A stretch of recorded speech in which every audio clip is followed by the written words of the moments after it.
currently focused on space economics and space business innovation. I have a question for all of you. I was very excited. Sorry, I don't think we can hear you properly. Can you hear me? No. Could you speak up a little? Okay, this is better? Can you hear me? Is the microphone working?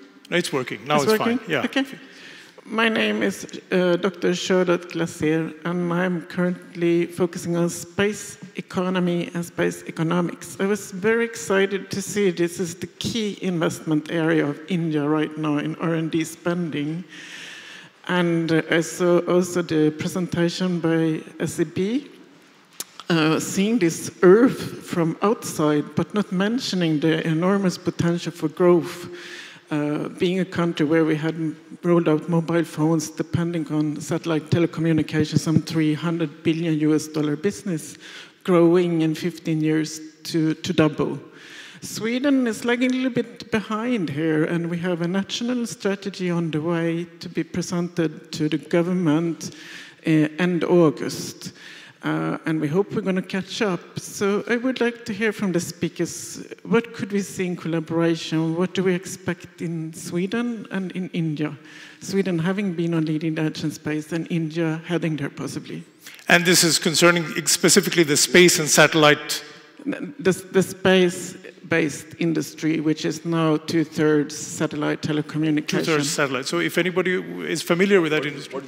Well, the question is, what kind of potential do you see? It's the number one spending area you had up there on R&D in India. The leading edge R&D country in the world. In the space industry, and specifically satellite also, which is two-thirds of that industry. Well, as far as India has shown his smartness in space, sending the Mars, this gone on the Mars, and see the very economic price, our jet has gone on the Mars, and supersonic, and then you see the cost of that going up to the Mars.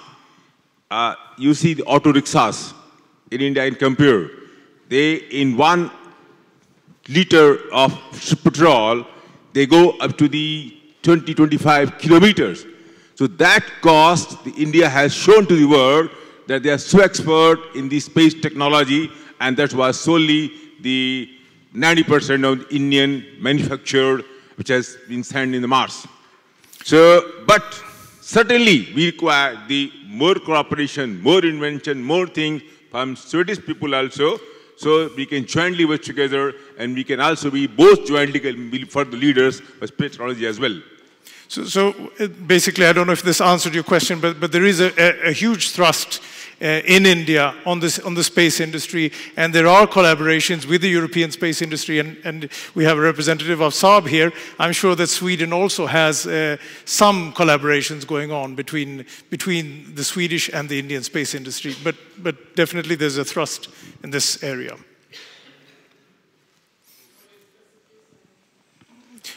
Sorry, I can't hear you. SEB Bank? Yeah, what SEB is saying, what can we expect for the national space strategy that is going to be presented to alleviate the slow growth we've been experiencing in the sector in Sweden since 2007, zero-based growth in Sweden in space-based business, and worldwide about 4%, UK going 8 to 10% since the financial crisis. Do we have any hopes that could we team up with India and China being really aggressive in this sector?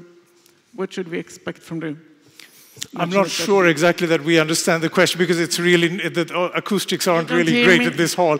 Could we take this question maybe afterwards? We can do that. Yeah, we'll take it afterwards. Well, I just suggest that the participants consider the good opportunity to see what happens in Sweden by end of August, when we are going to see the national space strategy being presented to the government, and India being so very well ahead right now in R&D spending and business. Thank you, and we'll be, I think, be interested in looking at that space strategy when it comes.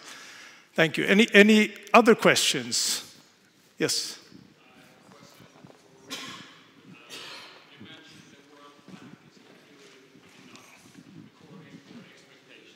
Could you repeat the question? You mentioned that the World Bank is not doing enough according to expectations. There's a new competitive World Bank backed by China and India. How do you feel about that? What can we expect from that collaboration? Well, I think it is a very interesting development, and I think it's very much in line with what you see is happening right now in the world economy. So I think it's for the World Bank and also for the IMF, the International Monetary Fund. I think it's a kind of early warning signal that you have to incorporate, or actually I should say that you should give countries like India more influence in these kind of global decision-making bodies. Hopefully, I think that you're going to see some changes within the World Bank, within the IMF. Now we are still waiting for the US to change, or actually should support the changing of voting rights within the World Bank and the IMF.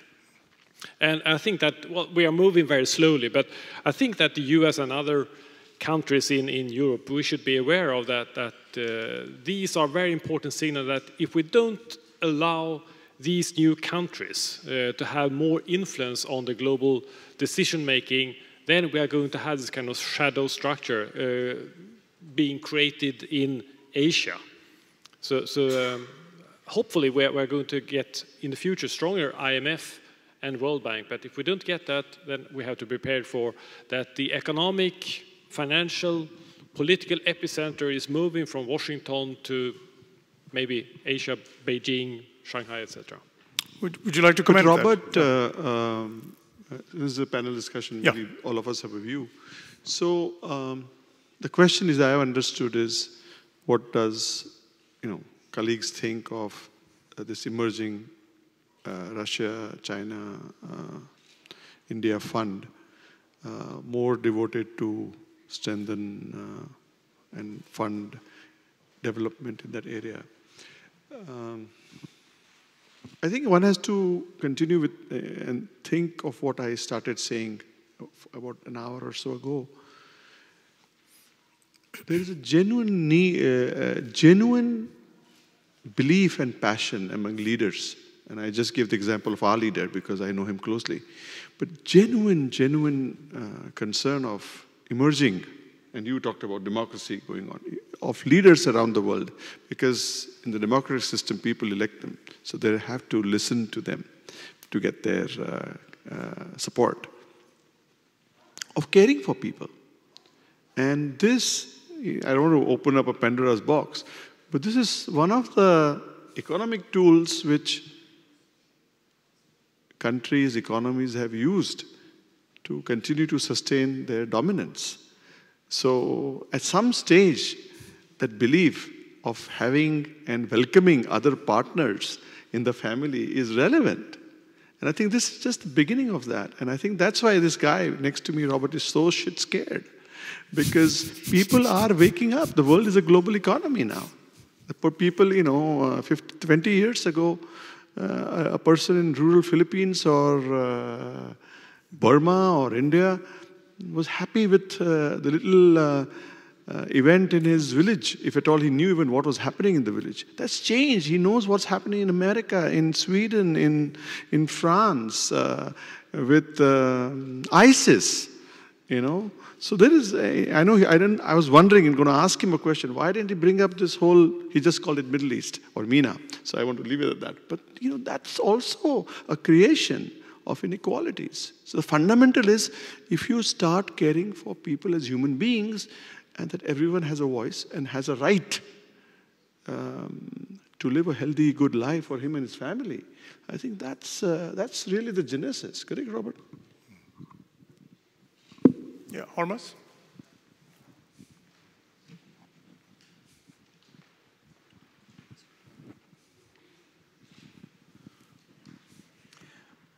Good afternoon. Thank you very much for a very interesting start to the session. My name is Hormas Kapadia. I'm a long-time resident of Sweden. I would like the panel's opinion on the recent development of relationships between India and China. Mr. Modi has been there recently. I'd like some comments on your reflections on this development and what the future holds. So I'll take a dig at this, and then maybe other colleagues can.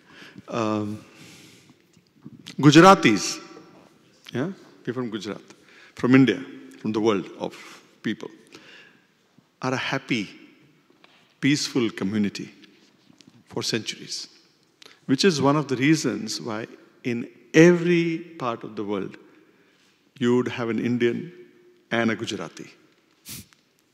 Narendra Bhai, Prime Minister Modi, is from Gujarat. So one of the first things, among the many things that was required, is to have a peaceful neighborhood. Because only when you have a peaceful neighborhood, your children can grow together. You can have, sleep peacefully in the night, hopefully prosper together, develop together. So it has these simple-minded philosophies, which, of course, I know a lot of colleagues in this audience will make them into complicated economic and socio-political political policies. It was a simple thought. Why are we continuously in conflict? And why do we have to spend more than 10% of a poor economy to maintain and enrich our border security? So, an attempt is being made, as we speak, to work together and have friendly neighborhood.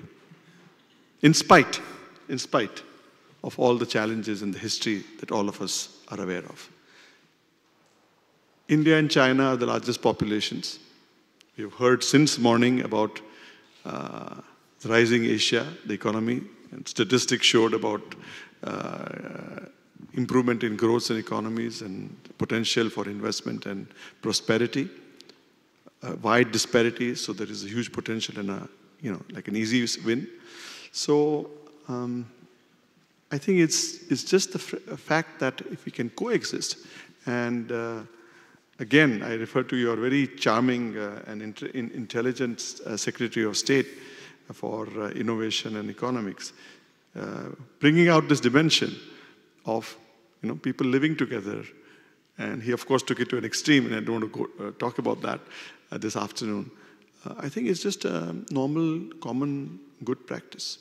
I think one should really look at that to start with. Robert will. Well, the question was on India-China relations after Mr. Modi's visit.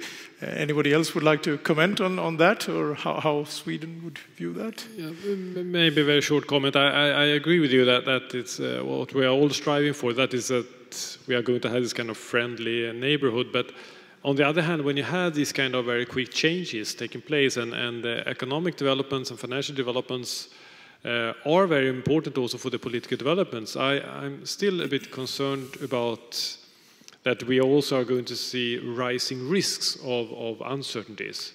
And we know that, well, due to the world economy's dependence on oil, we have had lots of focus on the Middle East. And of course, we continue to have focus on the Middle East. But now, Southeast Asia is going to be very important for many countries in the future. And we can see that, well, the US and the US authorities, they continue to be very present, of course, in the Middle East. But they are also looking into Southeast Asia because they know that that will be very important for the world economy going forward, as important as oil has been for the world economy. And I get the impression that other countries in Southeast Asia, and that also includes, of course, China, that they don't like these kind of developments. So we have the kind of uncertain game plan when it comes to politics. And I think that despite the fact that I hope that we are trying to get this kind of friendly neighborhood, I think we are going to have more uncertainty. We can see that several countries in Asia, they are spending huge amount of money on defense. You can look at the official numbers, but I guess also we have some unofficial numbers. So there are lots of money being spent on defense. And at the same time, in some cases, we have unclear borders between countries. And that creates a kind of toxic cocktail that could create uncertainties going forward. So again, just one last one. I think maybe Robert may want to comment on this and we'll dwell on, but please look at this in the perspective of China trying to expand its footprint. Please look at it in the perspective of the recent years' development in China and Japan. And in that backdrop, when a country wants to do what it wants to do, as India, I think it's just, if I have a peaceful neighborhood. So that's the beginning. That's the genesis, which is why when President Xi came to India for the first time after Prime Minister Modi became he took prime ministership,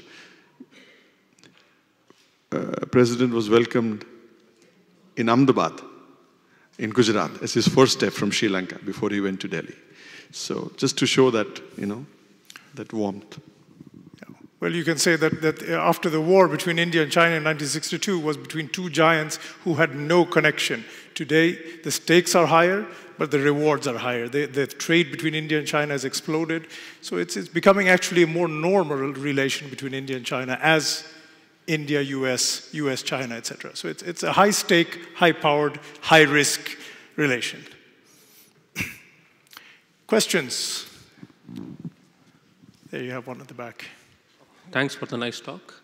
My name is Arisha. My question is, how much the pharmaceutical industries and the L&T Infotech is spending on R&D and innovation? And do you see any crisis innovation? Did you get the question, Sharvajit? This is for you. The question was how much L&T pharmaceutical, sorry, then it's for you. Sorry, I heard L&T. I couldn't understand his question, so if you can translate his question. Okay. How much? How much does the company itself spend on R&D? Is that the question? We can't hear really well. Yes. That's the question. Yeah. Okay, so again, I go back to my initial presentation talk as we started this off. There are, I think, 3 points to consider before I specifically get to understanding the amount of spend.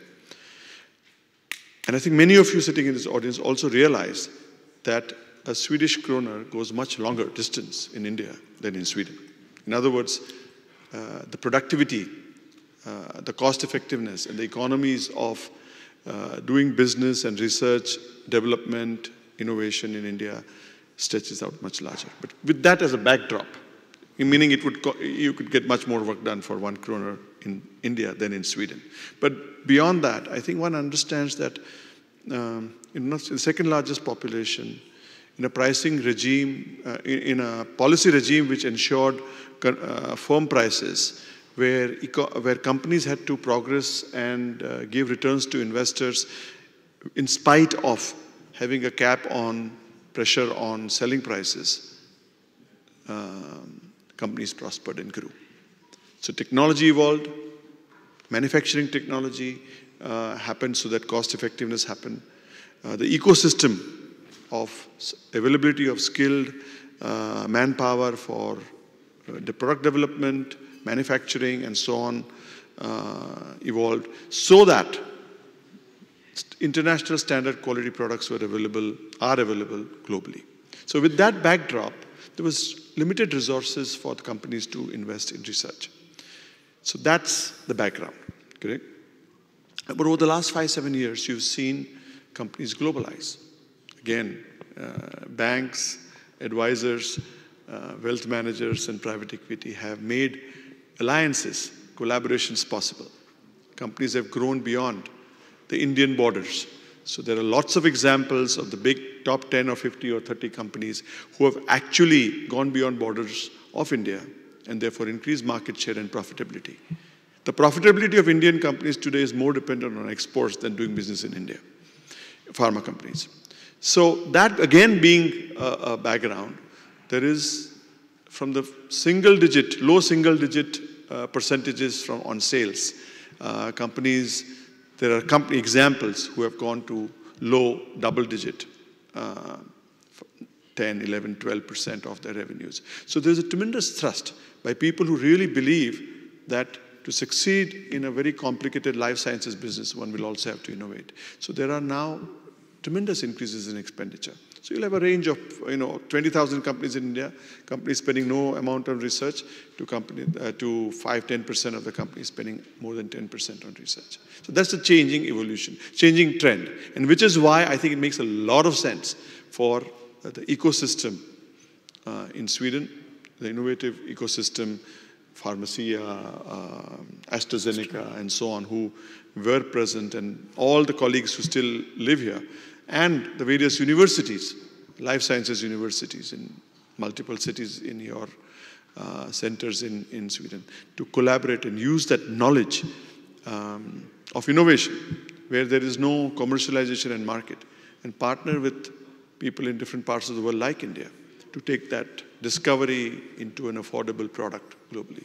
So that's the R&D collaboration.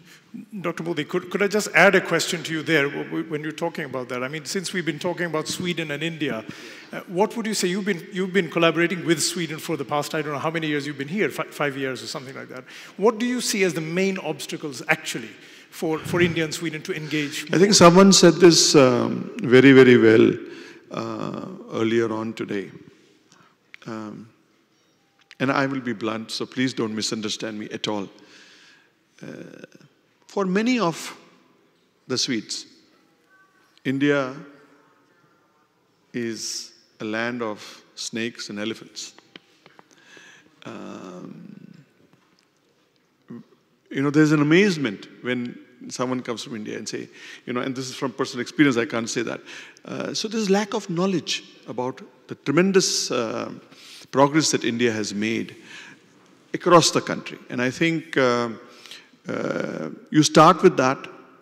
Then the next challenge is to, and always people get convinced from experience. So when you say that, well, in India you can make this product, you can do this type of animal studies, you can actually do this clinical trial. There's a skepticism because historically this has not happened, and people who thought they knew it, just like everything else in life, thought that they are the only people who know how to do better. So I think the challenges which we are really facing are lack of communication and awareness of each other. Apart from the fact that the cultures of the two countries are quite different, familiarity.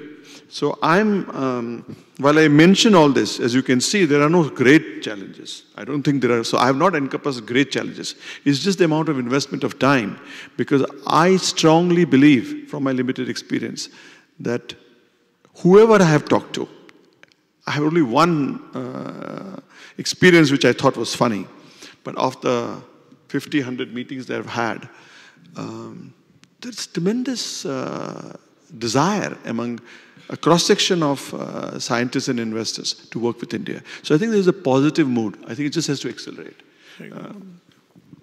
Thank you. More questions? Yes, the gentleman there in the center. My question is about the quality standards. Now, government of India. Sorry, again I'll repeat. My question is about the quality standards in India.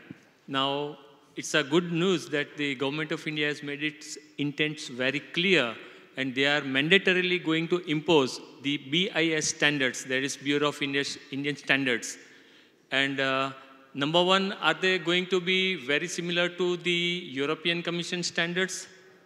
Number two, how about the cost effectiveness after that?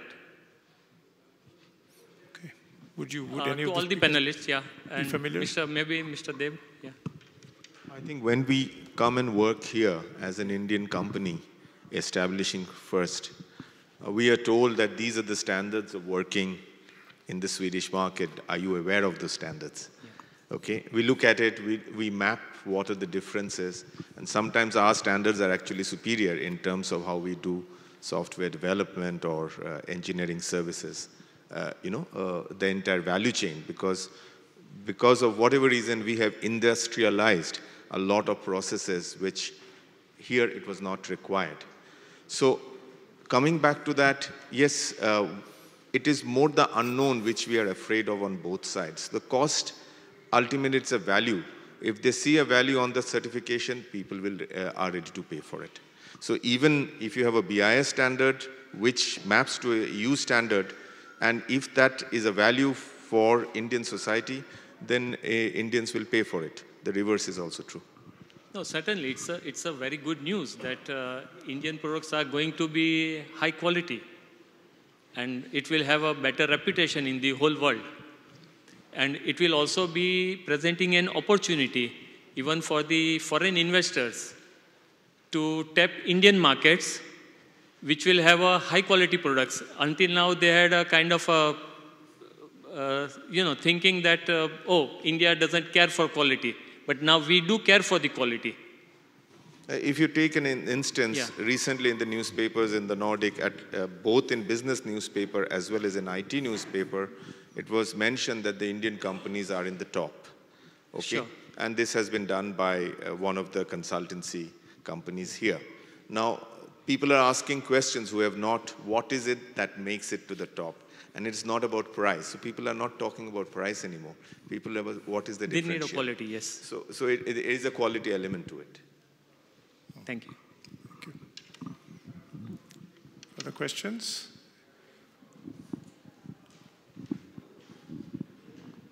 Any there.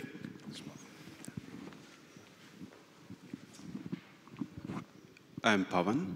I'm a researcher from Stockholm University. Can you hear me now? You can speak a bit closer to the mic. Yeah. Can you hear me now? Yes, now. I'm Pavan, a young researcher from Stockholm University. And my question is to Dr. Rajiv Modi.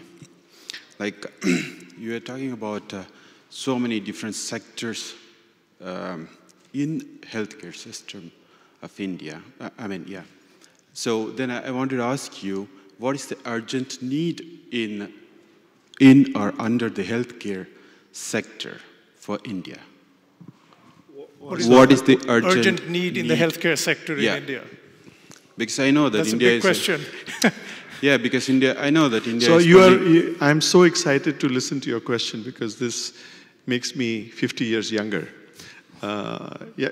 People from, when you're in university, you think of changing the world and so on and so forth, and I'm absolutely relating to your question. But so, as you mature, I guess, some of us, one realizes that there is to balance, correct? So, India, and I'm talking medicines, and maybe my colleagues can talk about other aspects. I'm also specific about medicine. Huh? I'm also specific about healthcare. Yeah, medicines, yeah. So, I'll make it into two parts, providing medicines and then providing supplies in the ecosystem. So I'll talk of medicines first. And maybe the 10th time I'm rubbing it in. India is a leader in producing world-class affordable generics. This has happened over 60 plus years. There's an ecosystem which makes every global company to invest in India, to make products in India for their Indian as well as global markets. 10%, every 10th pill consumed in America is made in India. Every 20th capsule consumed in Europe is made in India. So we can go on with this statistic, just to drive the point home that in spite of the quality, costs, and every aspect of regulatory, and whatever you hear in the media, India and Indian pharmaceutical industry has been recognized globally by governments, populations, investors, and companies as a good ecosystem. That's one of the stars of our country, other than IT. IT is a star, and pharmaceuticals. These are the two shining stars of the Indian economy. And with the new policies and the vision of the government, of ease of doing business, of making it easier for people to invest, having transparent, predictable policies, and as all this is happening as we speak in our country, wonderful 365 first days, we see increased confidence of investment into our country for just Make in India in pharmaceuticals and so on. And the policy initiatives continue. So the natural progression is make more in India, correct? So invest more to make more products in India. If you're producing for 1 in 10 tablets going to America, why not 1 in 5? In spite of the absolutely rightly portrayed issues which is talking of, going from a global village to being nationalist and so on. So I mean, those are very, very real challenges. But economics also has a role to play. And then develop product in India, meaning work together, see if we can make them different. Things which were not made, can we collaborate by technology transfers, collaborations, and so on. And ultimately, we are seeing the beginning of Innovate in India. It's not going to be, there are 5 or 6. Later session, I'll talk of a few innovations which we have done and which are flagship in the country. But there's a trend now of innovating in India. So I think as far as pharmaceutical business is concerned, I think we're in the right track. We just need to accelerate. I think everything's going in the right direction. The challenges, so there's no urgency, it's going on a pace as it can. But the urgency is more on the healthcare area by ensuring, and that's something that every Indian has access. It's a question of access, not access to medicine, but access to services. And that's a huge program which it'll take days again, hours and hours to talk about it. But the government has recognized that and they're making significant steps, both publicly, means through public funding, and encouraging opportunities to invest privately to increase the access to healthcare. So it's considered very urgent, so it's going in that direction. That actually connects to what you were saying about rising inequalities in India, in the world, in fact, in all countries, in Sweden. So the question is inequality rising in the healthcare provision as well in India? Well, as Dr. Modi told that India is very dominating in the world health best medicines, and I think one of the leaders, we can say. What your question is that what urgently needs India in healthcare system. We already know the Indian doctors are the best doctors worldwide, no doubt. Right, even in the US and UK, which are the Indian doctors settled there, they are doing miracles. And India, I am a doctor, we have medical college. In the medical education system, India is very good because even if our doctors, they are posted in the village area, they diagnose diseases without much diagnosis system. So, in other words, we can say, before coming to main thing, suppose one operation example, cost of similar operation, cost in US comes, example $100. Same operation, if we did in this Europe, any part, $50. But better, not less than, similar situation, good facility, similar facility in India, $30. From $100, $50 and $30. So, or coming to you also, even if, because there are many hospitals, we are best accredited.